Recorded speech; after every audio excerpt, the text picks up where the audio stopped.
Hello, this is Rakesh Rao from DesignSense Software Technologies, Bangalore.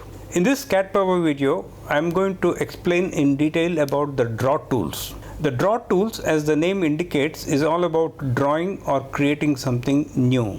This category has 4 subsections: geometry, CAD objects, symbology, and rule-based. The geometry section allows you to create some predefined geometry like parabola, tapered lines, involute, perpendicular lines, tangents to curves, and drafting aids like rectangles with convenient options, construction grid, and so on. In CAD objects and symbology, there are a lot of other tools for generic drafting activities, which you can check it out yourself. In the rule-based section, there are tools that allow you to create a whole table, cam profile, connect points as per sorted coordinate values, convert polylines to an exact area, create cutting tool paths, and so on.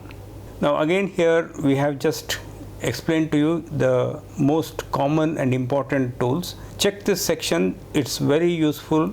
There are a lot of tools which you may find useful in your work. Do let me know if you have any questions. You can download a trial of CADPower and try it out. Thank you for watching this video. Bye bye.